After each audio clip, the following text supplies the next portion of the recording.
Hey guys, I just wanted to reach out to you and let you know that Surewinder is still selling amazing products.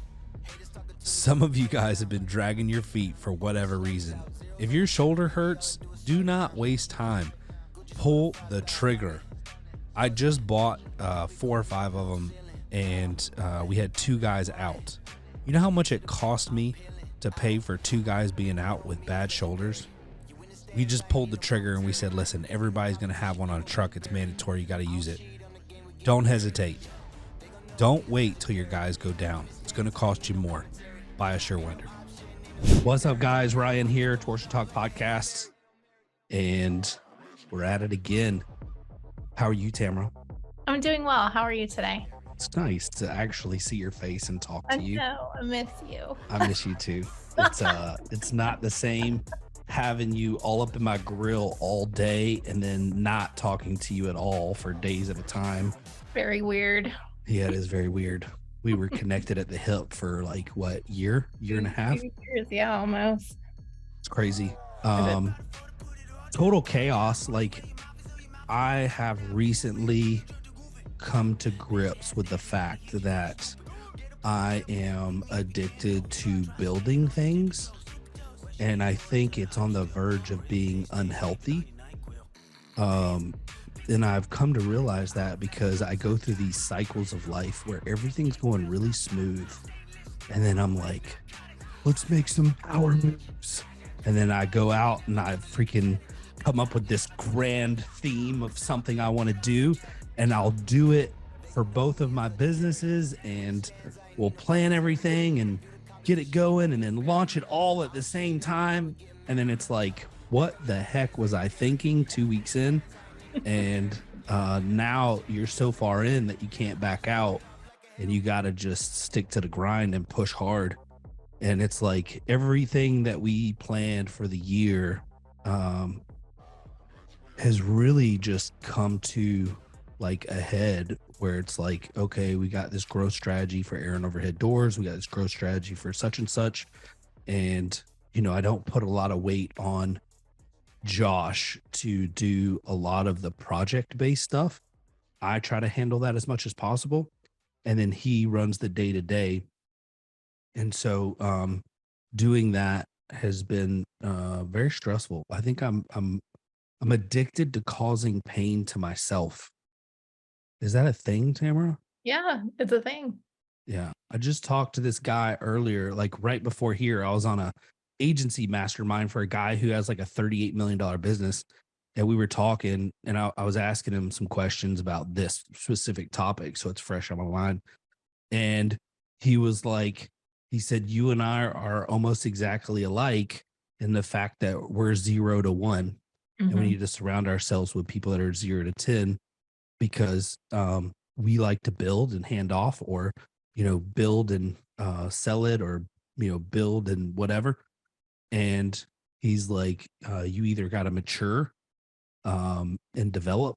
And he said the one thing that he learned how to overcome his 0 to 1 personality was, he said that he started looking at the things in his business that were broke as something he could build, instead of going out and building something different. So I'm going to try that. We also talked about mentorship, because I've always had a hard time finding mentors because I get bored really easily. And that was what he said. You know, this stems from a lot of times an unhealthy part of your life, being a 0 to 1 personality. And I agree with that. I think because I was such a failure as a kid, that like now I feel like building something brings me a lot of like satisfaction and like, ooh, look what I did. Validation. Created something from nothing, right? And it's not that I need a pat on the back from anybody else. It's more like me, you know, like I'm doing this for me. Yeah. It's not even about the money, really. So like I'm discovering all these things about myself and trying to like develop. And I've thought about putting like a board of directors together for both of my businesses, so that, you know, any major decisions have to go through them.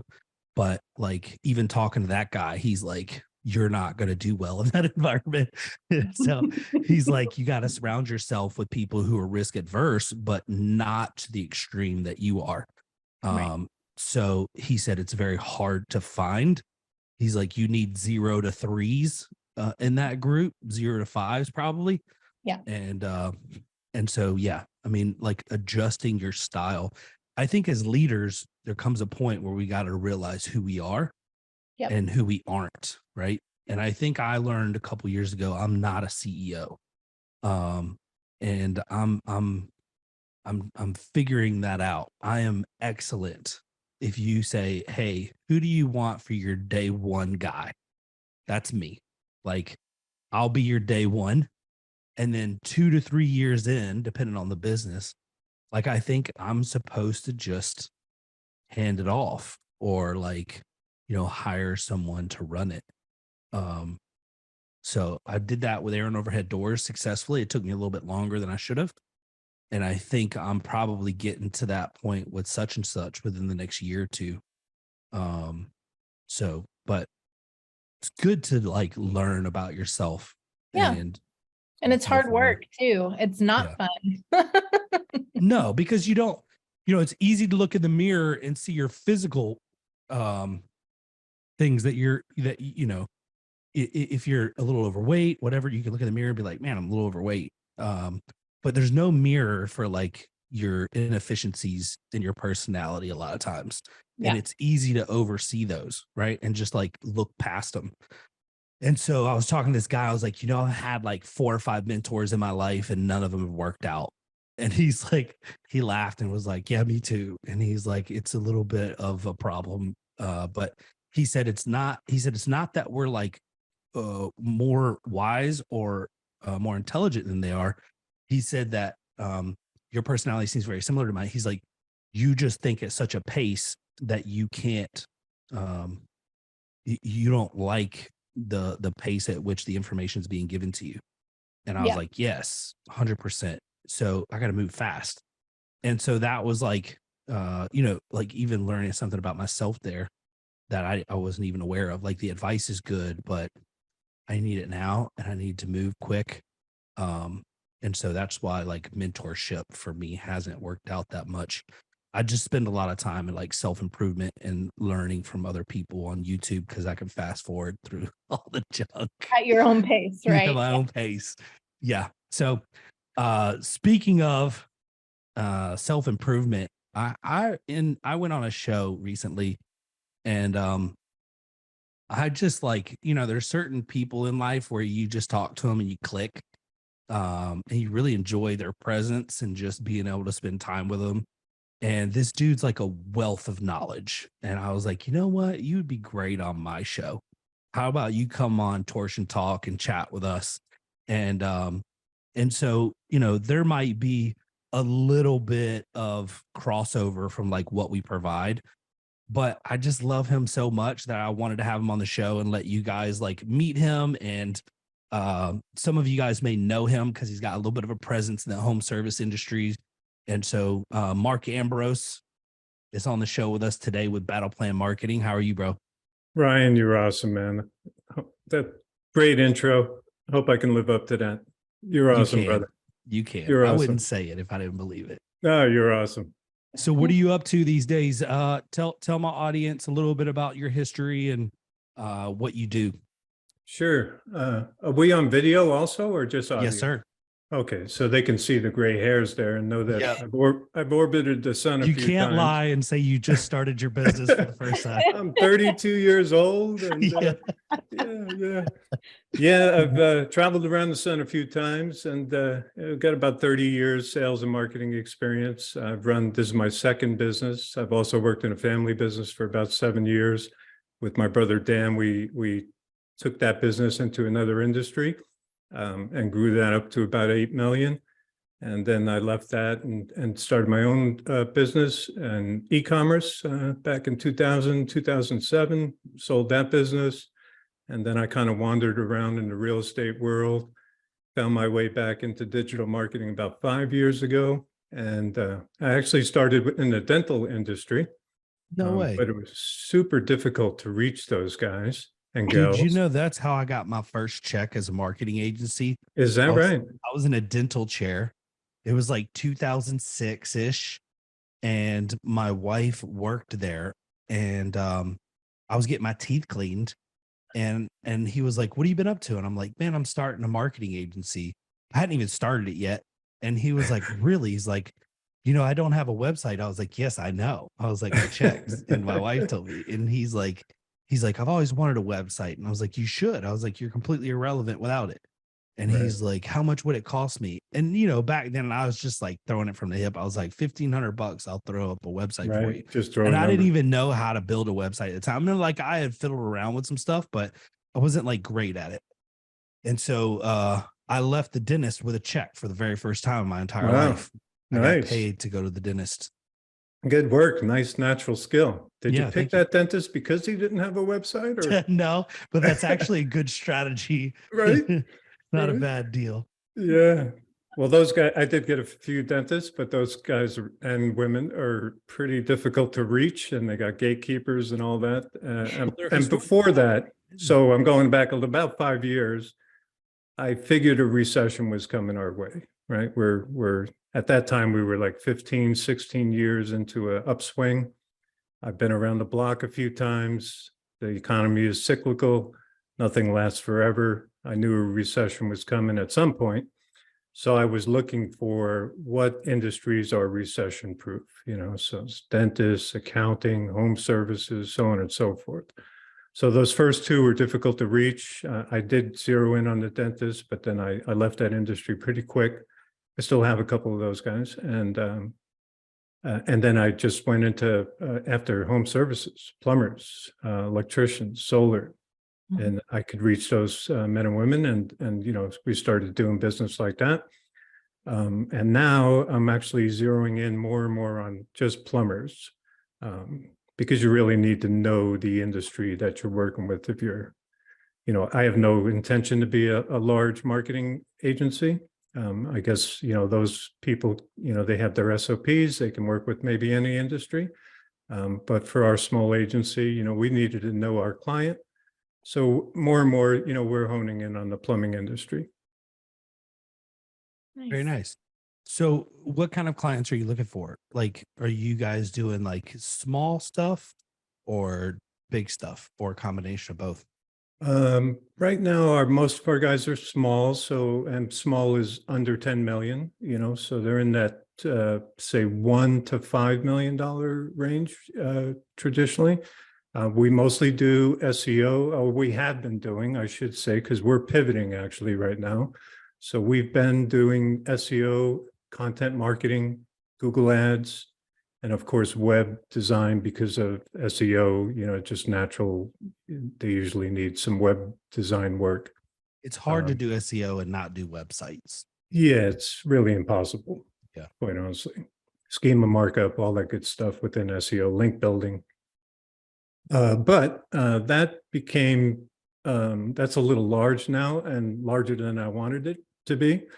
And it takes a bigger team than I wanted to build. And at the same time, I noticed a bigger problem in the industry with these guys and gals was speed to lead. They're spending a lot of money. We have clients spending 5 digits, every month in Google Ads and stuff. But, they had a problem getting to the phone. Getting the phone answered, even though they have customer service and all that, there's still missed calls and all this good stuff. So we've since adapted the high-level agency software platform, and we've been building that out for the last 6 months, building assets in there for the plumbing industry. Nice. We're about to release that probably the end of this month, early May. And then we will be focusing solely on speed to lead. So that's a CRM that, automated messaging built in. If you missed a call or calls come in from the website or Google Chat, that caller gets a message immediately. Lots of stats out there. If you don't answer the phone within 5 minutes or get back to them, you're going to lose 80+% of those people. Yeah. And if you answer within 1 minute, you get 150% plus chance of booking that call. So, I grew up in automotive as a teenager, I was put in charge of the internet department, which is what they called it back then. I don't know if they've changed it now, but that was 1999, 2000. So we didn't know very much about, internet shoppers at the time. It was fairly new. Right. And one technology that has been around for a very long time, which is not utilized very well to date, and it's not very popular for some reason, which I think I know why. I'll explain the con to it, but is we used to call it form to phone. So meaning that like when somebody filled out a form on your website, it would automatically trigger a phone call, and it would call the office, and then you'd press the button accepting the phone call, and then it would then call and connect you with the customer, and then record the conversation. So it's kind of like a two-way call. Nice. And that technology is still around, but it's not utilized. And I'm kind of shocked that more people don't use that as a technology, because most people are more set up to handle phone calls than they are like responding, like reacting to like email leads. And your website needs to be optimized for email, chat, text, form leads, all that, because different people communicate in different ways. And the technology company that I worked for a while, that was like what we did. We measured, we had analytics on thousands of sites in the automotive industry, including Auto Trader, Cars.com, a bunch of them. And the data showed that there was very little overlap from phone calls to chats. There was a little bit of overlap from form leads to chats. And when I say overlap, I mean like cannibalization. So when you added chat to a website, the phone calls virtually would stay the same. And the form leads would drop a little bit. Right. But the overall lift of conversions on the website would increase historically about 30%. Right. It was pretty significant. Right. And, we used to consider form leads like cold leads. We call them cold leads back then, because it's like, people are just trying to get something off of their list. They're not usually great customers. You got to follow up with them 4 or 5 times to get them on the phone, unless you can do it right when they press the button, which was form to phone. And we had that technology that we offered our clients. And when the customer would press the button, the phone would ring, and literally like the customer would be like, wow, I just pressed the button. That's crazy. But you got them at the hottest moment, because they're never going to be more interested than they are when they press the button saying, I want information. So I'm curious about that technology and how it would do in home services. Maybe we should. Oh, it kills any industry, because that's a rule of thumb for every business in the world, Ryan. That's pretty impressive, man. So that was back in 2000? Yeah, that technology was around then. Man, nice. I didn't even know about that back then. So yeah, hats off to you. Yeah, that's and hardly anybody is using that technology today, which is mind-boggling. Crazy. If you're spending money on ads, Facebook ads, Google ads, Instagram, wherever, you're literally insane not to use a program like that. Yeah, I think you guys are using like Chirp or something, right? We don't use Chirp. I'm looking into it. Chirp's interesting. It's for far too long I've been saying there needs to be a platform that's like, an inbox for everything, or tie all the technology that's available into one platform, and nobody's done it. Like Podium came out, and they were like revolutionary when they came out, but it was like they stopped developing. They built their core product, and they just kind of hung around and gained market share and did very well, but it was only a matter of time before somebody came into the market with like more. And that's Chirp.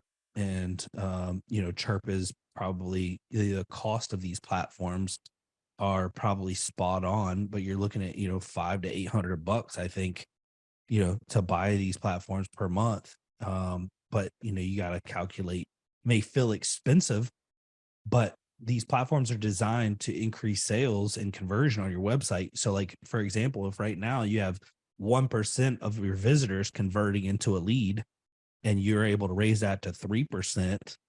I mean, Boom. for Boom. dollars, drop in the bucket if you got decent volume on your website. 100%. It's like, what's the value of a lead for you? You know, what's the cost of a lead? And then what's the value of that lead? And usually, you know, one saved lead is the cost of those platforms. You know, there's Chirp, there's hatchapp.com. These are competitors. I don't care.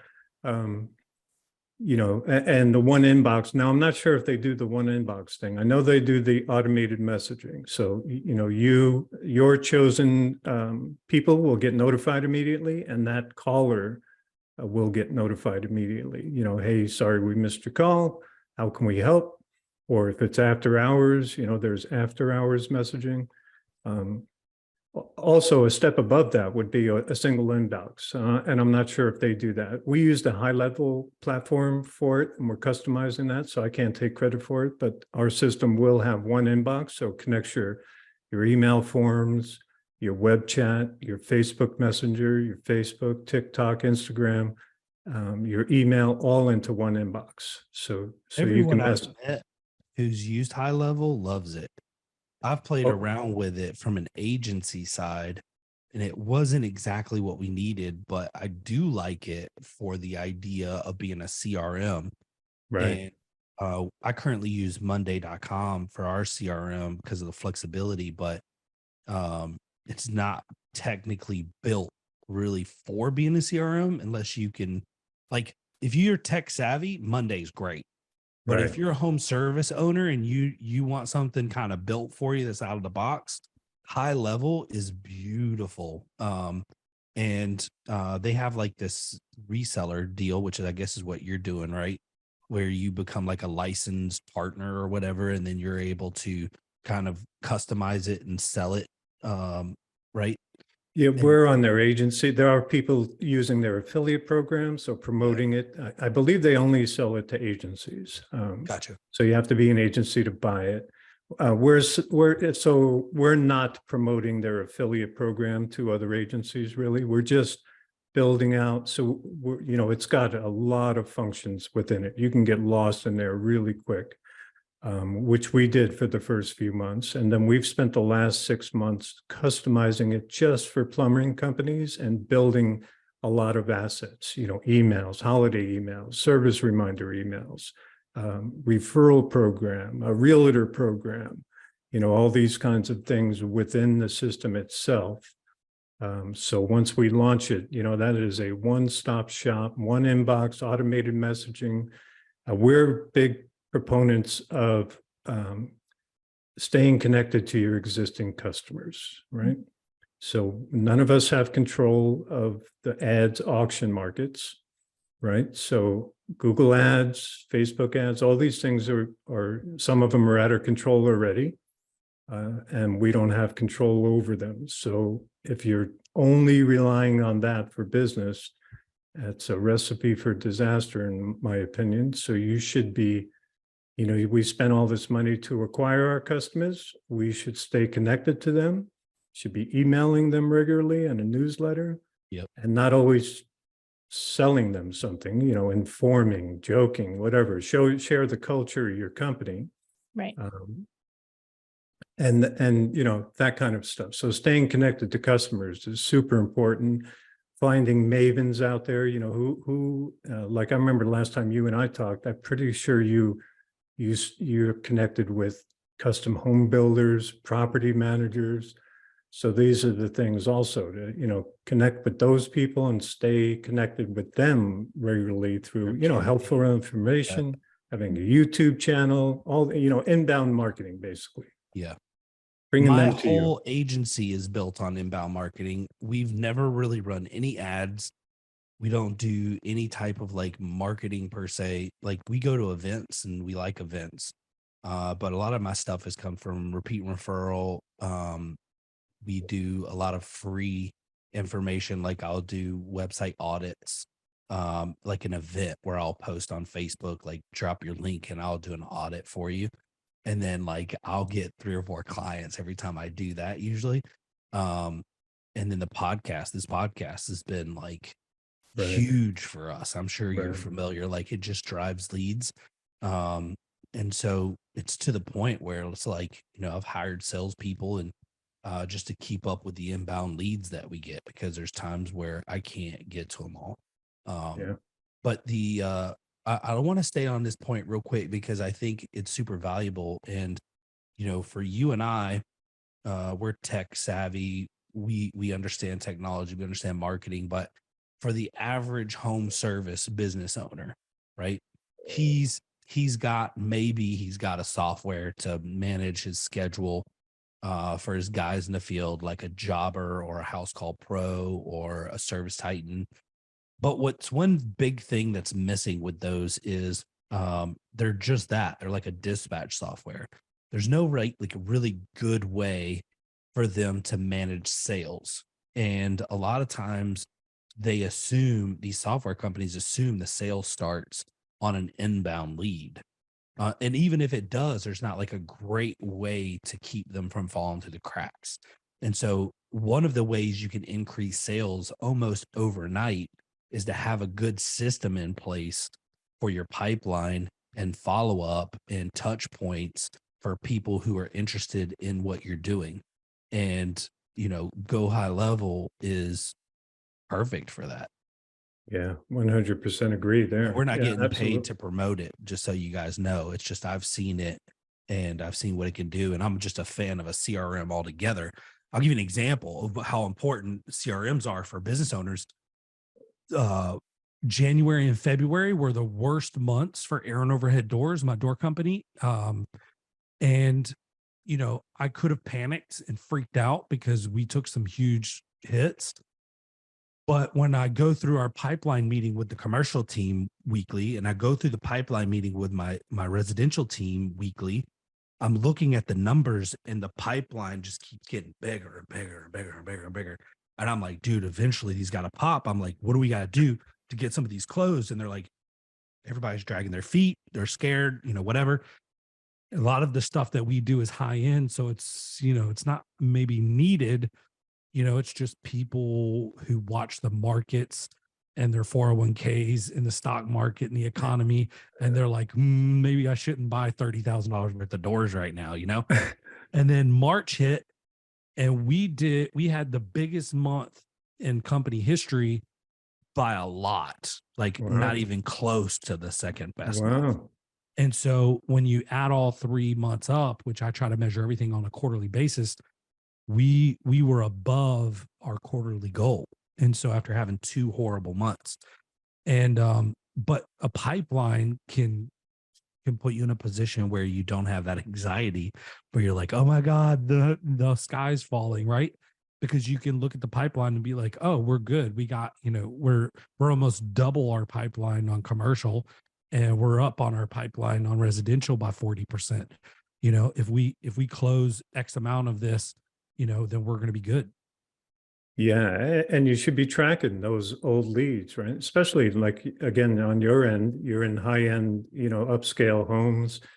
It's not a necessity, maybe, maybe their door's not broken. They're just redesigning their house or about to build their house or whatever. So information, right? So that's, so you should track your pipeline.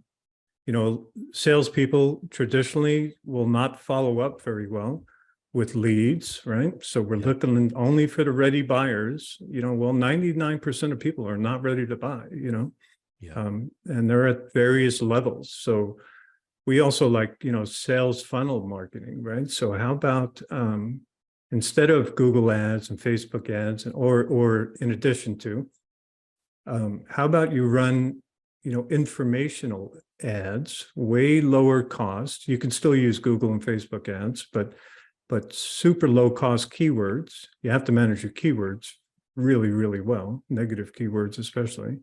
But now you're building out, what are the keywords around people learning about, glass garage doors or wood garage doors or side mounted openers or, whatever it is, and educate those keywords. Love that. Yeah. Educate them, so whatever that is, an ebook, a PDF guide, a 5-part email series, you can put it together in many different ways. So Dude, I you know, started a podcast.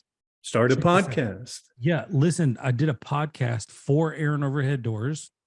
And what I did was I created, I used Captivate.fm. If you haven't seen that, it's awesome, by the way. Highly recommend that. I started this one off of Anchor, which I kind of regret. Got acquired by Spotify. I don't own the content, which kind of sucks, and it's kind of against all of my rules in the world. But Captivate is awesome, SEO friendly. And what I did was, for primary keyword stuff, I did a podcast episode on those topics. The best glass garage door for, whatever. And Google started ranking podcasts, if they're associated, so you can actually see them. Then I would embed those episodes on those pages. And then I would do a transcription, and you can then click a button and read the whole transcription. Talking about content, right? And then I embed those on all the different pages, and you can listen to my 30-minute or 15-minute podcast on glass garage doors and take in content that way, or you can read the transcript, or you can read the page with the pictures and all that stuff. Like, that's trying to create an environment or an experience for customers who are high ticket customers who are willing to spend 20, 30, 40 grand. It makes a big difference. Yeah, that's really super brilliant. And if there's listeners out there who don't want to start a podcast, well, then make a video and do that same thing. And put it on that page. You know what? Chat GPT, right? And we have AI content. So now blogs are just getting proliferated with content, right? So let's fast forward, I don't know, whatever, 1-3 years from now, and all your competitors are using Chat GPT, and everybody's got an article on this, that, and the other thing. What's going to be the difference? Well, the difference is going to be your podcast on that page talking about it. Right. So put a video on that page, and so now they're seeing you also. So they're getting a feel person to person, your culture, what you're about. So that's a brilliant strategy, and one that'll be pretty much required really soon, I would say. We're already recommending to our clients that they do that exact thing. So in plumbing, you got a lot of different services, right? Probably in garage door too, rollers, panels, tracks. The amount of keywords, like I was talking to a mentor of mine in the marketing agency world, you may know her, Joy Hawkins. Oh, sure. Yeah. So she's amazing. Love her to death. A legend. Although, she is. She's going into the Hall of Fame, and she's only like 40, 35, 40. Right. I don't know how old she is. Sterling Sky is her company. Ryan. She's 29. 29. Whoa. But she's we like to make everybody years. older. That's why I thought 35, 40, right? But she's I don't remember where I was going with this. I think she had what were we talking about? Putting content on keywords. I was talking to her about garage doors, and she landed a big client in the garage door industry, and we were just talking, and she was talking to me about how many keywords there were in the garage door industry, and like how much traffic each one gets. Like, it's not like, you have a lot of industries where you'll have like your 2 or 3 primary keywords, and then maybe you got 20 more. With the garage door industry, it's like 600 keywords all get traffic, and it's just nuts. So when you're and there's different purposes to each, which is even, you got intent you got to take in consideration. You got DIY stuff that you could write about to increase your time on site and your bounce rate and engagement rate. Exactly. So different intent for everything, right? So even as a service company, so it's just it's crazy. Yeah, and all your competitors are going after the ready buyers, right? Yes. So if you're going after the other search intent, so search intent is huge, right? So they're going after ready buyers. So if the listeners out there, garage door repair, garage door repair, garage door installation, right? Garage door opener repair. Those are your ready buyers. Yeah, but again, 90+% are not in that stage, Sure, if something breaks, the garage door breaks, and garage door repair, right? But if I'm thinking about a glass garage door, I'm thinking about a wooden door, converting, my stainless to that, then I'm looking for information. And so, as you just said, in almost every industry, the ready buyer keywords are a very small group. But the informational keywords are a massive group, really hundreds and hundreds, maybe thousands. So first and foremost, create a topical map. Oh gosh, I'm trying to think of the company. There's a great company out there that does just that, topical maps. So you could probably Google that. Their name's escaping me right now. Consistency in everything, including price, reliability, quality, not just quality, but great quality control. These are things that describe Somer USA. Somer's not some startup company, not one that you need to be worried about going out of business in the near future. Somer and their family of businesses are $200 million companies. They're in over 100 countries, and they have locations in 20 countries. This is a large organization who stands behind their product and works through integrity. And there's not another company out there willing to drop what they're doing and help you out like Somer. These guys are awesome. Not only have they been loyal to the Torsion Talk podcast, they've been loyal to the technicians and the owners of the companies who install their product. In my opinion, if you're not at least offering Somer as an additional option, you're cheating yourself. Listen, first-time dealers, I've got a special for you. If you buy 10 or more Somers, while supplies last, we will offer you free shipping. You have no more excuses. The prices are great. The product is amazing. Go check out Somer USA and order 10 for free shipping. So you create a topical map and you base that on intent. And then, and now today, really with ChatGPT, there's no excuse to go out there and just write 100 articles. Right. Now be careful with ChatGPT, you need to not publish its content on your website like that. I would recommend, you want to edit it, make sure it's correct, look at it. It's funny, just the other day, we use that every day, and I was asking ChatGPT, was sending some info my way, and it's like, cite your sources. What's the source for that? And it gave me a website that the root website existed, but the rest of it did not. And then I searched that site for info, and it didn't exist. And I did that about 10 times. And none of it existed. I was like, wow, ChatGPT is a liar. So beware. If you go into the Wayback Machine and you put those in, if they existed at one point, I guess they had to, right? Good point. Well, maybe. I don't know. ChatGPT only is pulling data from 2001 and past. Mm-hmm. So there's no now content in there. No, now it stopped at 2019, I believe. 2019, yeah. Right. So it doesn't have any knowledge of, which is pretty dangerous also. But it's great for, ideation, outlines, helping you with emails, social media. Yeah. Topicalmaps.com. Could be. That's not the one I'm thinking of. Blueprint to be the topical authority in your niche with topic clusters and internal linking. That's the one that came up. Internal linking. So I'm glad you said that. So since we're speaking about, creating these topical clusters. So, let's take garage door rollers, right? Mm-hmm. Let's say there are 40 articles we can write about that.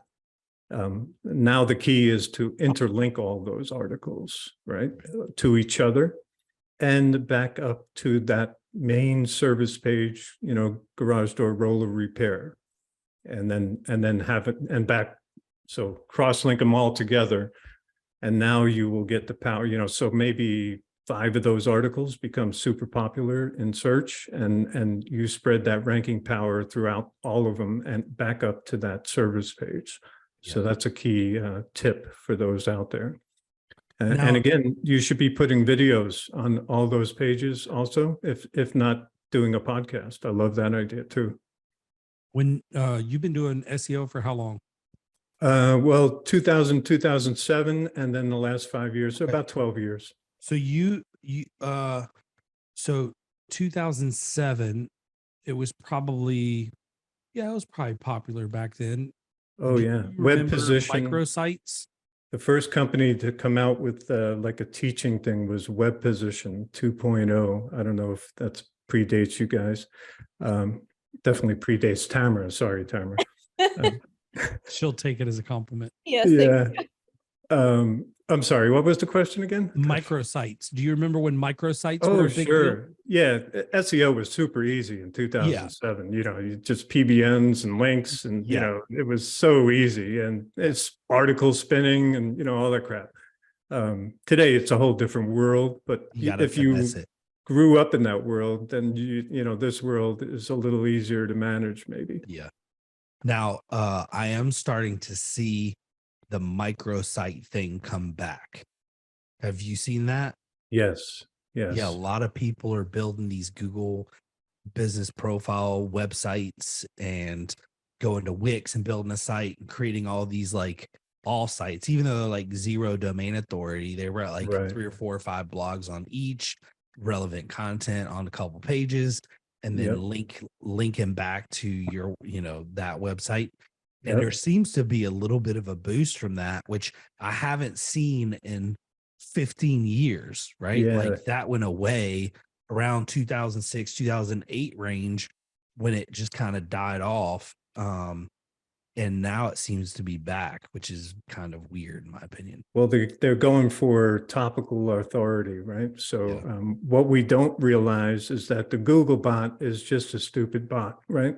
It hits your site. It has a really difficult time trying to understand what's on a web page, right? So the more information you can give it to say, hey, I'm in this area.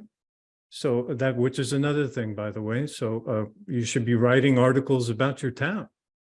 Yeah. This is our team's favorite 10 restaurants in such and such city. And then link that out to your service pages too. So just write articles about your town, even though it's got nothing to, well, you know, nothing to do with your business itself. But back to that route there. So you want to establish topical authority, which again goes back to all those informational pages, right? So if you write 100 pages about garage door, you know, wooden garage doors, glass garage doors, you know, whatever, and you interlink all those, you have convinced the Google bot that, whoa, okay, this site is definitely about garage doors, and they seem to be an authority. So I'm going to rank this page, this site now, more than the competitors out there. So that's what these little microsites are starting to do. They're like the old PBNs, sort of, just they're getting links. Although they're, again, as you mentioned, they're no domain authority. You know, Google doesn't recognize these sites as powerful sites, but they do read the content and they know it's about garage door rollers, and you know, the other one's about garage door tracks. And so, and all these hundreds of, or dozens or hundreds of sites are all linking to your site. And so, wow, okay, Ryan's site must be about garage doors. Right. So that's the key there. And that's going to get, you know, you're going to have to do more and more of that as time goes on.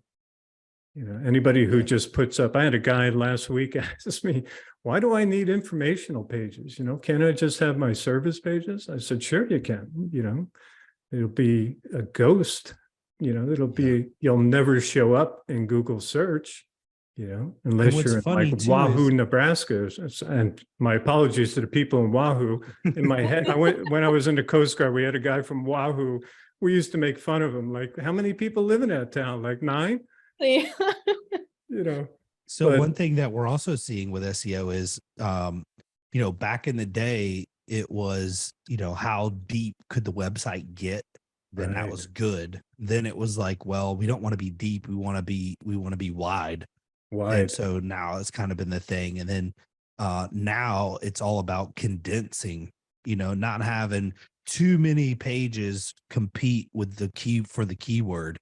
We're starting to see that trend because you'll have like even Sterling Sky wrote about this, and that was a part of a discussion on their forum was if you're ranking like let's say you top 5 and you rank 2 out of the top 5 because you have like your main site and then you have like an indented ranking, right? Well, on that their claim is they say that if you have that, then Google's confused on which one should rank, which I'm not necessarily sure I agree 100% with, but they're saying that you should either remove or condense, bring those 2 pages together, and it'll actually jump up a couple spots. But we have started to notice that when you have multiple pages related to the same keyword focus, you're not ranking as well. And back in the day, it was like, well, you know, you could have a bunch of different like garage door repair pages and feed each other and interlink, and that would be good. Now it's like you want one page with well-written content, very informative, have some media on there, like you said, with a video, you know, have some audio maybe with transcription, like whatever you can feed it, pictures of, you know, that are well optimized. Like that seems to be the latest thing that we're seeing within the last year. Yeah, photos are important too, to be your photos, right? So get away from those stock photos. Thank you, Jesus. Yeah, little by little, get rid of those stock photos and put photos of your team doing that service.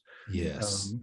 So yes, keyword cannibalization, right? So writing 2 or more articles about the same topic is terrible, right? Yeah. So Google definitely is confused. I would disagree on the indentation when you see self rankings on page 1 or top of 2, and you see a second page indented. Now, as long as they're not about the same. So yes, don't write an article, 2 articles about the same topic, but you can write 50 articles about, you know, garage door rollers, right? I think, I don't know.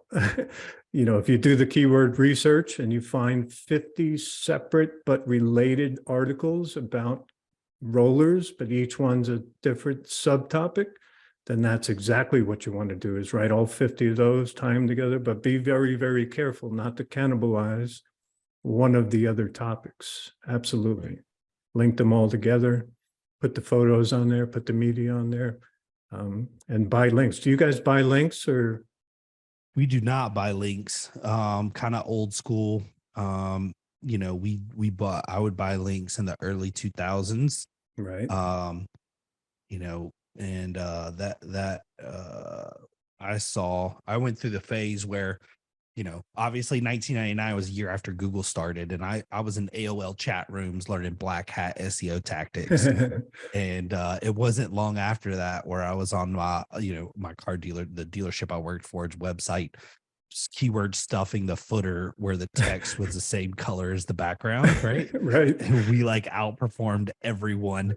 Right. And then like 2-3 years later, Google started like they started like fighting that and pushing back, and you started to see your rankings fall a little bit. But that was like, dude, you're talking Google would do 1 to 2 updates a year on their algorithm back then. Right. So as soon as you figured out the algorithm, it was like heyday. You had like 12 months of freedom to do whatever you wanted to do.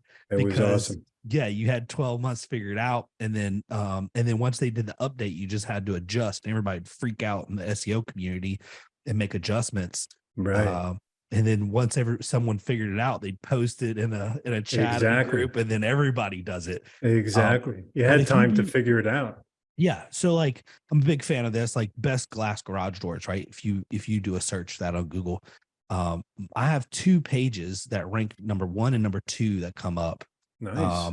And that's it. You know, the top one is an article that I wrote back in 2022. And just recently, we were falling a little bit. I think actually Sterling Sky wrote trying to compete with this, and they jumped me. So I just updated the content a little bit, changed it to 2023, and almost overnight, I'm now not number one, but I'm number 1 and 2. Nice. So nice. I thought that was pretty cool. Yeah. So yeah, I mean, there's all different types of ways, but we're starting to see now, like, it's always been the case. Google loves like best of, top 5, top 10. Like, if you can create that content versus content, like, Amar and Clopay are like the biggest brands in our industry. So if you do Amar versus Clopay, exactly. Let's see here. I've got I used to come up number 1. I'm on the first page, but I'm not number 1 anymore. But yeah, so I mean, it's like, this is money, right? Like, writing content like that is so helpful and beneficial. And like you said, like, if you educate people and get them in high funnel, then you have such a better chance of being able to make a better profit, have a better customer experience.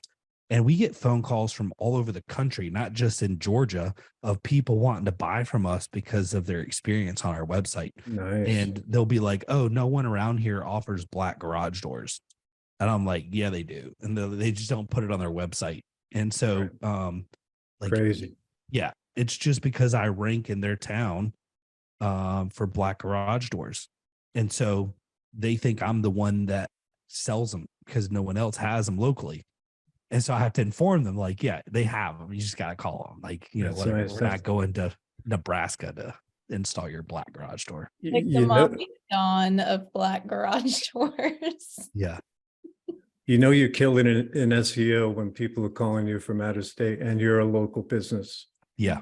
We have other dealers will send me screenshots of pictures that their customers send them of photos that are ranking online. That's funny. Yeah. The gallery. That's great. That's like my secret. Yeah, nice. Another tip on these topical clusters, right? So let's take our 50 pages about the garage door rollers, for example. On all 50 of those pages, you should have some sort of lead magnet that they can opt in for and then get an email series or some other further education. So, opt in on all 50 of those, and now you've captured them. You're nurturing them with an email sequence, and maybe at the end of that, your salespeople are following up. There's calls to action in those emails, those kinds of things. Yeah. Dominate those topical, and something you said earlier is super important is updating those pages, right? So if you find yourself on page 2 or the bottom of page 1, not below number 3, then update those pages, add a little bit more content, maybe put some media on those pages and watch yourself bump up, or add some info pages and tie them together. And so companies should always be doing that, especially with their most important their biggest margin, the jobs that they want, the info pages that lead to those service pages, they should be concentrating highly on those things and updating them, maybe once, twice a year. Yeah. Service area pages have a tendency to fall in ranking over time. So if you create 50 service area pages, which is kind of difficult to do, to write unique content for each one. And sometimes they'll rank those, like, you can literally duplicate those pages and just change the cities and optimize the photos slightly different. It still works. And they still work. But it's not a long-term plan. It's not long-term. Yeah. It's a good win for short-term. Right. But you do have to go in and refresh your pages for sure. Yeah. And you'd be amazed at writing so let's say you're in town A and you border town B and you have a service page for town B, and it's on page 2 or the bottom of page 1. Well, then on your blog, write an article about that town, best hotels, best restaurants, best places for families to go visit, best parks in town, whatever, or all of that combined, and then link that out to that location page. and I pretty much almost guarantee you'll see some nice bump going right there. Writing I'll nothing give you- about your I'll service, give you just about something. your town.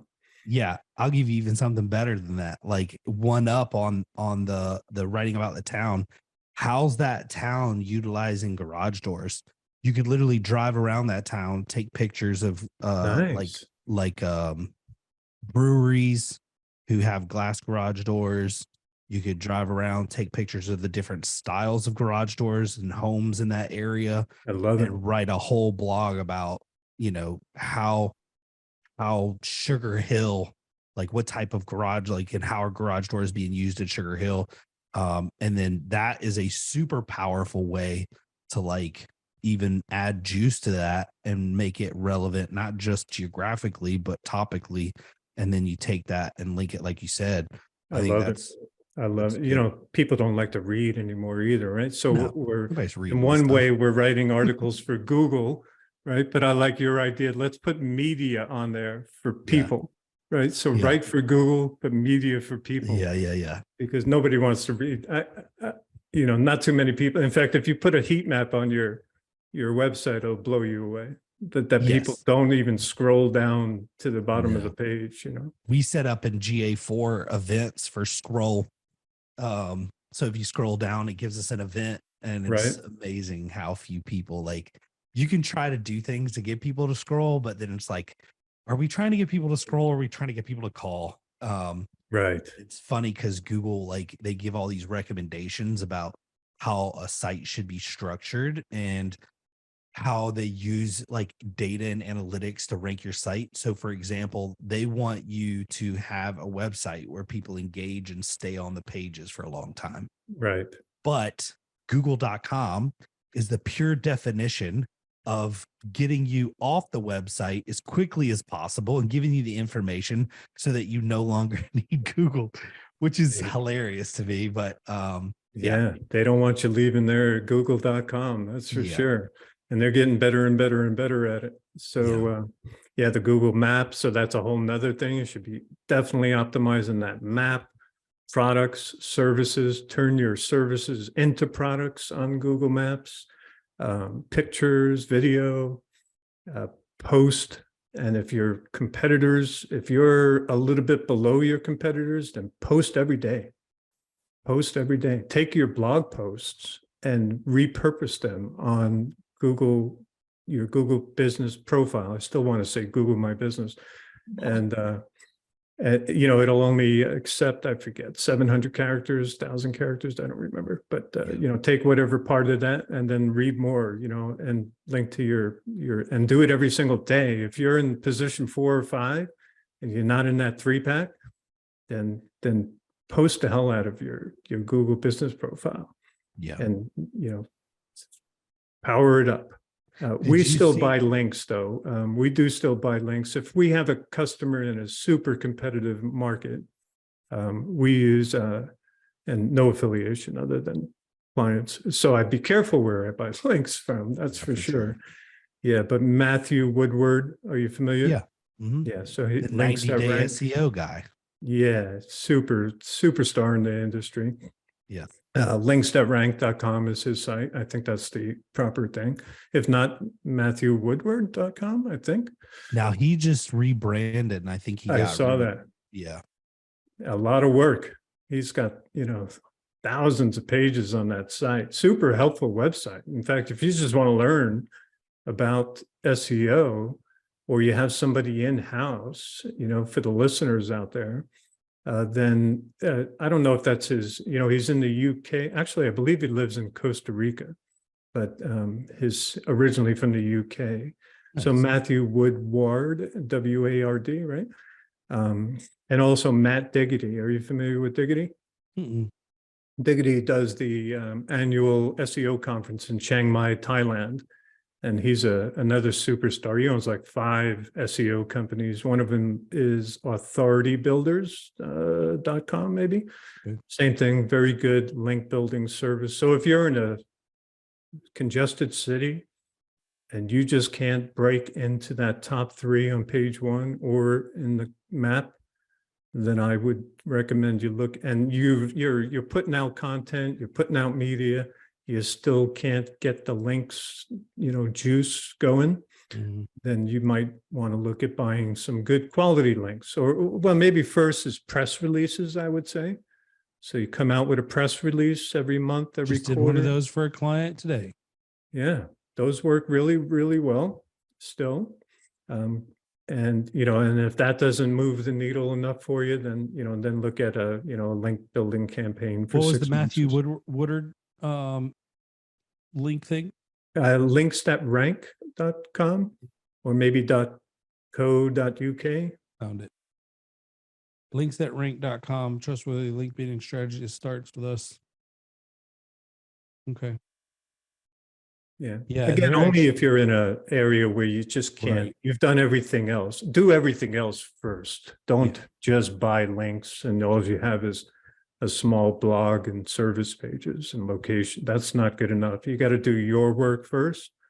And then, with the disclaimer that Google says, don't buy links. Everything should come naturally, right? Just like Yelp says, don't ask for reviews. They should come naturally. I don't know what world these organizations are living in, but they're not on planet Earth, that's for sure. Yeah. So those things happen very slowly by themselves. You must be proactive in it. Yeah. And This you're is right. good. There's like 1,000 algorithm updates, And every you year remember now. you remember the whole like link juice. Sure. That was like a whole thing. Like they had a whole algorithm on like how many outbound links you should have, how many inbound links per Yes. page. I don't know how much of that is still true, but Oh, I think it's still, in fact, we use that so we have clients always under negative SEO attacks, right? And the way we combat that, if we feel like it's, so Google says that their algorithm will dismiss negative SEO attacks. And for those who are unfamiliar, negative SEO attacks is probably a competitor throwing really poor quality links at your site, porn links. porn sites or wherever. we have that really problem. bad sites, right? And Google says that they have gotten better at making sure that those don't harm your site, but they are not infallible by any means. We do see it impact some of our client sites. So you can go into well, now we use tools, right? So now I don't know how to do it without tools, quite honestly. So you can go into Google Search Console, actually, and you can get your links, your top performing external links to your site. And you can, but I prefer a tool. So we use Ahrefs or Ahrefs. I use them And too. you can go in there and you can sort your links by incoming and external links. So how many links they have coming into their site and how many links they have going out. And when you see 0 links coming into their site and 42,000 going out, now you want to make a, what do you call it, disavow list. So those who are unfamiliar can Google it. It's a real simple list, a little special way that they arrange those domains, but nothing big. And then you submit those to Google Search Console. Actually, they have a tool. So Google Disavow, DISAVOW tool. And so we do that about every quarter. But if we see action, and we have one particular client who's got a competitor just being ruthless, and it actually did impact them last year. And we were quite honestly, we didn't know what it was at first. It was like, what the hell's going on here? And then I decided to take a look at the backlink profile and I went, oh my God, just hundreds and hundreds of these crazy ass links, pardon my French. So you just disavow them, but be careful there. You don't want to disavow good links. So, have some skills and, common sense while you're doing it. And be careful of going into those sites. So do it on a laptop that has no data or whatever on it, because a lot of those sites will be malware and try to infect your laptop or your computer. Dude, I could chop it up with you all day. It's nice having someone who's been around the game for a while to chat. Likewise. And I I think forgot you own a marketing agency. So Yeah. what's the name of that agency? Such and Such Media. Such and such media.com. Yeah. So one of the things that I'm probably most blown away about is like when a client cancels with another marketing agency and they sign up with us, like how those companies treat their clients. I'm seeing the most disgusting use of like technology where these guys are like either doing negative SEO on their previous clients because they left them, or wiping their MX record so they have no access to email. It makes it very difficult to try to figure that out if you don't have the information. Oh yeah. Like just as soon as they cancel, like wiping their website, changing their A records and like not having their website be live. And then that's like, you know, we got to try to push it to the front and get their website built immediately so their business doesn't freaking crash and all their rankings get lost. And we got to try to get their site map, you know, and dude, it's crazy. It is crazy how much I see. We just had one of those, man, about 6 months ago. I had a client or a prospect we were talking to. Site was horrible. And he was paying a client, or he's paying an agency $2,500 a month. They were writing one article a month. It was spun. It was terrible content. And anyway, so I was talking to this client, but they had a contract, right? So I think he had 3 more months or something on that thing. And then I was talking to and that was a solar company. And then we were talking to a plumbing company in the same neighborhood. And this guy's agency called me up and said, "Mark, what the hell are you doing?" I said, "What are you talking about?" He goes, "You're targeting my clients." I said, "I don't know what you're talking about. I don't even know who the hell you are." He goes, "Well, you know, you're talking to X and Y-Z company, and now you're talking to ABC company, and these are both my clients." I said, "Dude, that's purely coincidental. And by the way, if I had your customer list, yes, I'd be targeting them all because you're ripping them off, USOB, you know, and you should be ashamed of your damn self." And so this guy went out of business maybe a few months later. And that client started getting attacked by negative SEO. And by a hunch, I went to his the old agency website. That site was down, and now it was trying to infect all visitors with malware. And I was like, oh my God, what kind? So there's all kinds of characters, you know, the barrier to entry in this industry is really minimal. So beware, you know, and like you're saying, man, if they get control of your email and your, you know, they can really do some damage if they're, you know, ethically challenged. So that's a wrap for today's show, because I could sit here and talk to my man Mark for days, and you guys got to hear a little bit about some old school reminiscing on some SEO, as well as some techniques that I think would be great. Whether you hire a marketing agency to do it or you do it yourself, doesn't matter. I know the task can feel very daunting, but just put, like, even if you did one thing a month, you know, like focus on one page for a full month, make it the best it can possibly be. And then the next month, focus on another page. I know you're a business owner, you're super busy, you got a lot going on, but nowadays blocking and tackling is going to be what's going to get you through this market, with it being a down market. And I strongly suggest that you invest some time and effort into creating that base, which should be your SEO.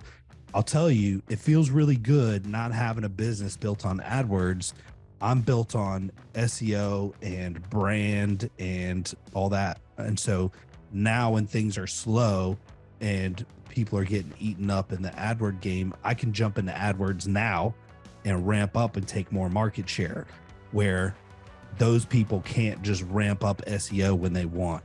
So I think that building a good foundation in a time like this is super important, especially during the good times, when it crashes and the market's down, you can enter into AdWords and increase your business instead of having to fight for it. So thank you so much, Mark, for coming on the show and sharing all your expertise. I think it was super helpful.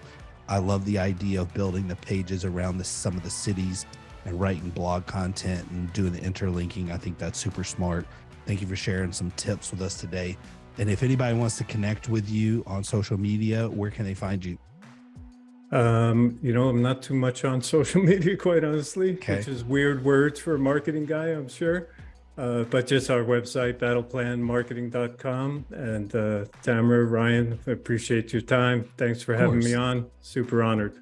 Yeah, man. Well, I think we should probably do this every 6 months or so and hang out and have you on. It's good banter where I think it felt like you and I were just talking and reminiscing, but Right. It was good information for other people to learn.